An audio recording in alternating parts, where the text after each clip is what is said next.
Hello friends from Southasia, this is Mishu Rahman welcoming all of you to another exciting episode of Talk Dhaka.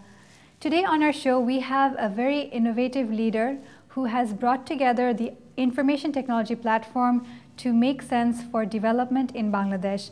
He is none other than the founder, executive director of DNet, also you can call it development.net if you want. He is Dr. Ananya Raihan and we are going to go into a conversation with him. Dr. Raihan, welcome to our show.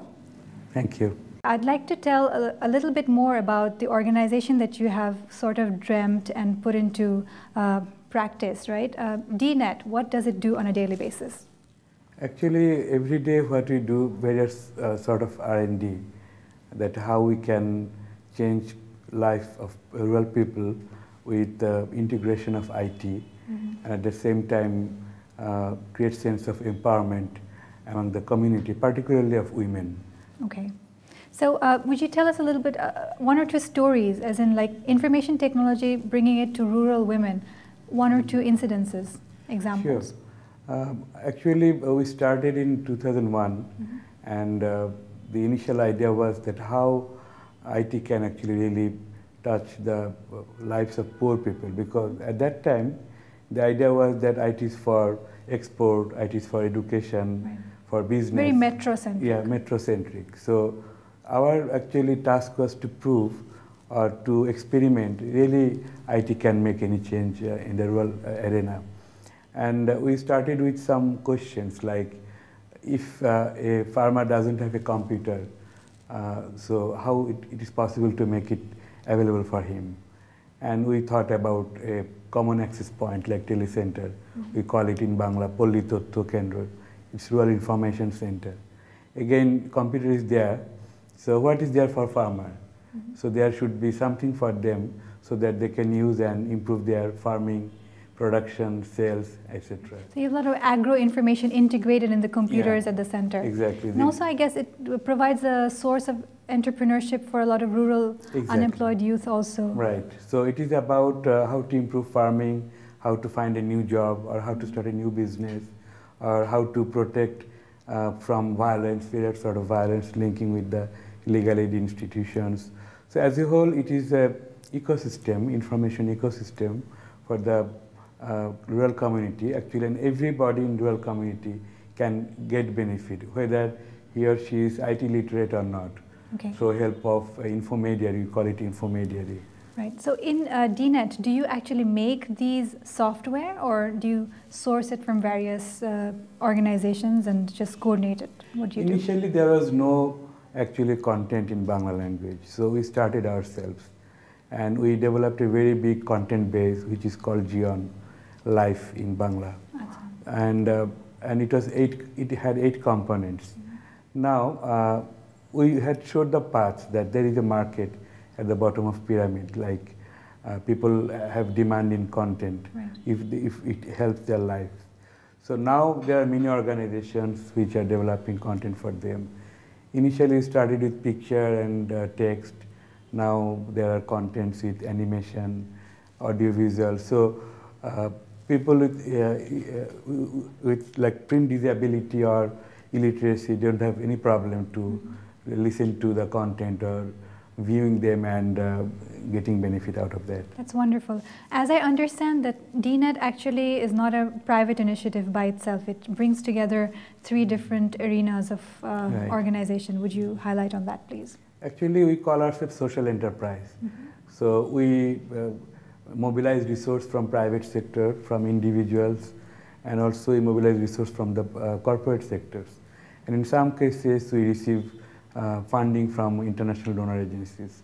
So we are very flexible in the sense that when something makes sense to do business, then it's a business. Right. If something should be done for the people who cannot afford or pay for it, so it is charity. So it's a mix of everything, and anybody can come forward and work with us. So it's a very big network of institutions, individuals who contribute according to their ability and passion. So the government was also part of this from the very beginning, was it? Not necessarily, actually. We studied ourselves and we had to prove that yes, it makes sense. For the government to be involved. For the government, yes. So now it's very good that the government, particularly under the slogan of Digital Bangladesh. So actually we have been able to attract their attention, and now we're getting support from them to expand our work and also at least some appreciation of our work. It would be very interesting for our South Asian friends to actually find out from your first hand, how difficult was it to bring a farmer who is not educated as much to come to the telecommunications center and actually use a computer?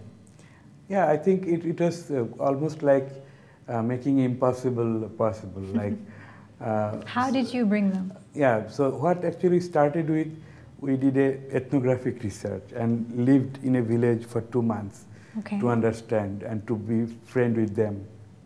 And then we did the mapping of their, which we call information ecology mapping, and try to understand that what information they don't have, and that hampers their livelihood improvement. And we developed the content, and we went back to them, showed them, and it was like a learning process with them. Right. So for a new farmer, when he or she comes with a problem actually, like my brinjal garden is in trouble with pest attack. So it's not about just getting IT information. So the intermediary then finds relevant information which helps her to solve the problem, like what to do, whether she wants to use organic method or pesticide-based method. So there is a person who actually helps them interact with the computer. Yeah, so if they don't have to illiterate. operate. Right. And if she can operate herself, then it's okay. She can find by searching. So is it just these communication centers, are they restricted to just agro information, or is it being used for job sourcing? Or? Yeah, actually there are many stories. Like one guy actually found job in army, and he knew about this, that army also offers a job through advertisement. It was a news for him, living in a rural area. So he was very excited when he got the job. He came back to the center and appreciated that you brought the information to us.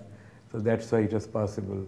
Then many of the rural youth also received job in various banks, like Bragg Bank, particularly I can name them. So job is one of the major actually area where... So do rural women come to these centers at all? I mean, they're supposed to live in a conservative hub. So are they exposed to this service? Very much. Actually, what we did, when we saw that women's participation is minimum, so we introduced a new concept called Info Lady or Mobile Lady.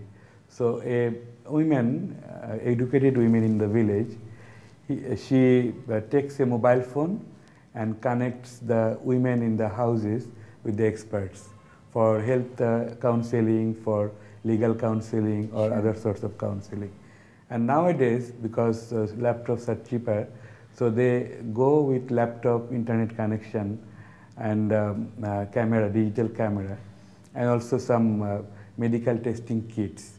So now the InfoLady offers a bunch of services. So even telemedicine is available? Telemedicine, yes. And we are going to start very soon e-pathology, like a villager in a village sitting at home can give sample of blood or other... Get himself diagnosed and get the result sitting at home. That's brilliant. So there is an initiative called Amader Gram, which is about bringing awareness among the women about breast cancer, identifying the cases through telediagnosis, and also giving treatment. So it's a complete solution. So the best part of this initiative is that many women who knew that they have cancer, breast cancer, and after the diagnosis they found that they are okay, they don't have any malignant case.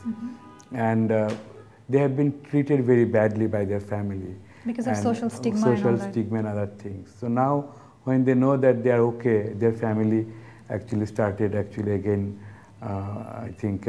okay, meaning as in they can be cured, is it? They are not actually at all, they have cancer. Okay, so who gave them the idea basically that they Some local doctors actually. So I think the number of these women is huge, and it shows that on the one hand that how problematic our health care system. And these women do not have the opportunity to actually go and get checked, is it?